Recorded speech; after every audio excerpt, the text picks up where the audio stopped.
Informer le public sur les bons gestes à adopter ou organiser des opérations de ramassage des déchets, ce sont 2 des 15 engagements que comporte la charte pour une plage sans déchets plastiques. Lors de sa visite en Haute-Corse, la ministre de la Transition écologique Elisabeth Borne s'est rendue à Poggiomezzane, commune sélectionnée pour ratifier cette charte.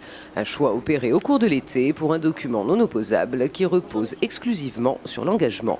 Cette charte, c'est à la fois de la sensibilisation, de la prévention et puis des engagements aussi sur le nettoyage, un traitement curatif on va dire. La commune dans laquelle nous sommes est la première qui a répondu présente et qui s'est mobilisée avec vraiment beaucoup de réactivité, puisque monsieur le maire nous rappelait qu'il a été prévenu le 9 juillet d'une démarche qui a été lancée par Brune Poirson, secrétaire d'État avec l'Association nationale des élus du littoral, et qu'aujourd'hui, le conseil municipal ayant délibéré ce matin, on a pu signer cette charte. Alors, cette charte, c'est de la sensibilisation, donc c'est de profiter, par exemple, de toutes les activités nautiques pour informer les citoyens sur la façon dont on peut éviter d'utiliser des objets en plastique à usage unique. C'est aussi de bien indiquer à ceux qui fréquentent la plage où sont les poubelles.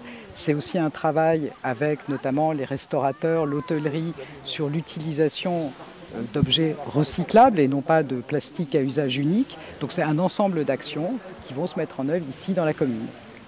Parmi les 15 engagements du document, la commune de Poggiomezzane en remplit déjà 6. Ils concernent essentiellement l'information et la gestion du nettoyage, mais le travail reste à faire auprès des professionnels et des plastiques à usage unique. J'ai choisi de la rectifier. Premièrement, comment c'est venu, comment j'en suis arrivé là. On m'a sollicité, parce que je fais partie de l'ANEL, on m'a sollicité en disant « Est-ce que ça t'intéresserait d'une charte ?» J'ai dit « Mais bien sûr », j'ai dit « Pas de problème ». Et le 9 juillet, donc, on m'a informé que j'ai été choisi. En tant que maire, en quoi cela a consisté? Quel type d'installation? Qu'avez-vous mis en place? On a déjà mis en place, évidemment, en collaboration avec la communauté des communes. Nous travaillons toujours ensemble. Et donc, on a mis déjà, vous voyez, des bancs. Vous avez aussi des passages pour les handicapés, etc. Voilà, pour le moment. Sur l'usage des plastiques au quotidien, comment luttez-vous contre cela? On essaie de lutter. Déjà, vous voyez bien, on a mis des poubelles de partout. Les agents passent pratiquement tous les jours faire la collecte. Et on demande surtout aux gens, si on voit qu'ils jettent des papiers par terre, de bien vouloir ramasser. Et les poubelles sont à leur disposition. Interrogée sur les autres sujets liés à la gestion des déchets, la récemment nommée ministre de la Transition écologique n'avait pas pour l'île de diagnostic spécifique. Alors, c'est une compétence effectivement qui n'est pas celle de l'État, mais celle des collectivités. L'État est évidemment aux côtés des collectivités pour trouver les bonnes solutions, pour accompagner aussi, pour soutenir financièrement la recherche de bonnes solutions. Et quel est votre avis sur l'enfouissement à titre personnel?